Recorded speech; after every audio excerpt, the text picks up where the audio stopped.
深夜なので怖い話をしますね。横浜に住む今年還暦の母が愛知に向かっています。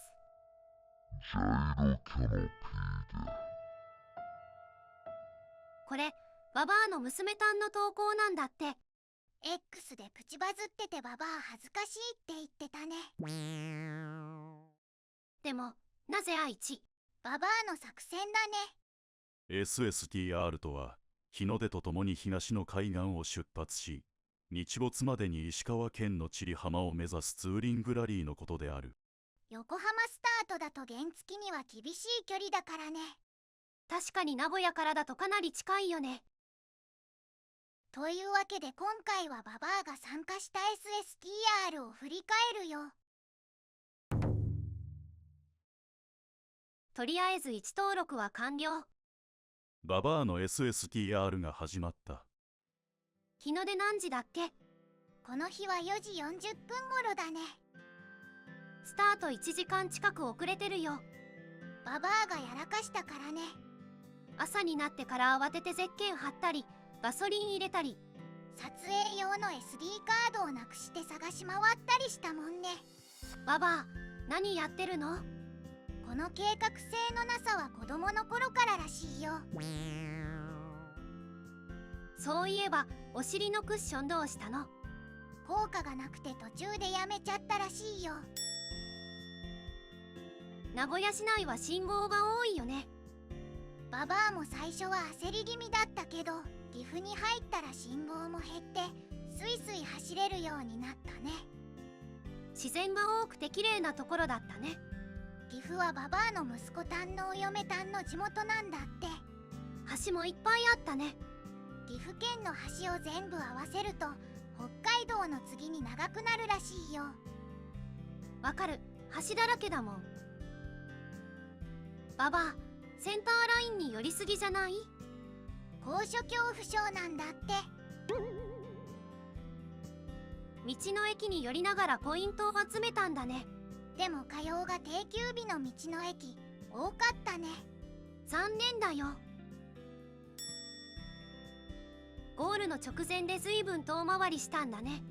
指定道の駅としてのと復興応援ポイントを1箇所以上回らないと乾燥扱いにならないからね。思ったんだけどシールド汚くない？トンネルに入ると目立つよね。ババア石川県を走るの楽しかったって。山道を抜けたら海がすぐ見えるもんね。珍しい地形だよね。ゴールの千里浜もいい景色だったね。本当に綺麗な砂浜だったね。ゴミ一つ見当たらなくてババア感動したらしいよ。地元の人たちに大切に守られてるんだね。日没までにゴールできてよかったよ。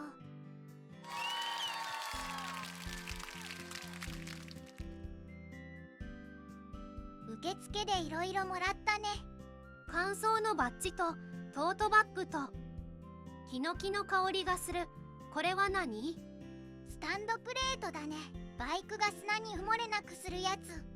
キャノピーにはスタンドないから使えないけどね。そうだっけ？あとポカリとか貝汁ももらったね。ババア一日何も食べてなかったもんね。道の駅の定休日が多くて食べるタイミング失ったらしいよ。そういえばババア例のステッカー配れたの？購入書を発動して誰にも渡せなかったんだって。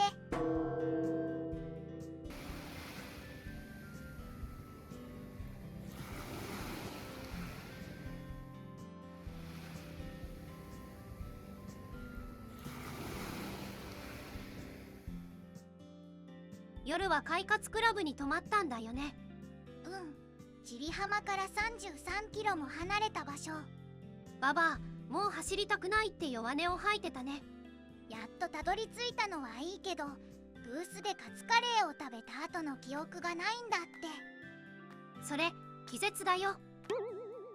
次に目が覚めたのは深夜の3時で、カレーのお皿はカピカピに乾いちゃったし。スタッフさんごめんなさいだね。そういえばババア、今回いっぱい野営してもらってたね。嬉しいよね。いつもは全然してもらえないもんね。普段キャノピー同士でやってたらちょっと変な人だけどね。でもこの動画、野営のシーンなかったよ。ババアがドラレコで撮ったんだけど失敗したんだよ。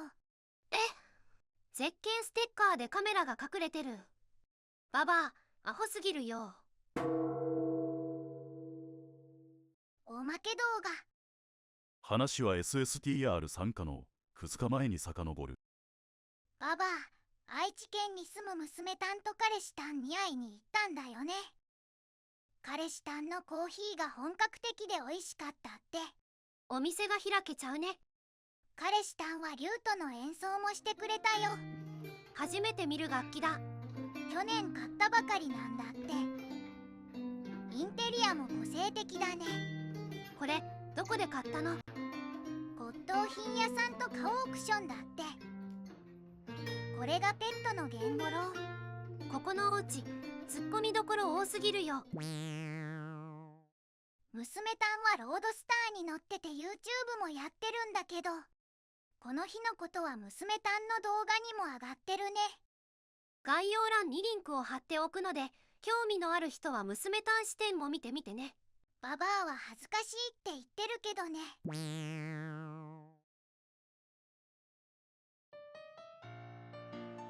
まだ続くよ。終わりじゃないの？家に帰るまでが SSTR だ。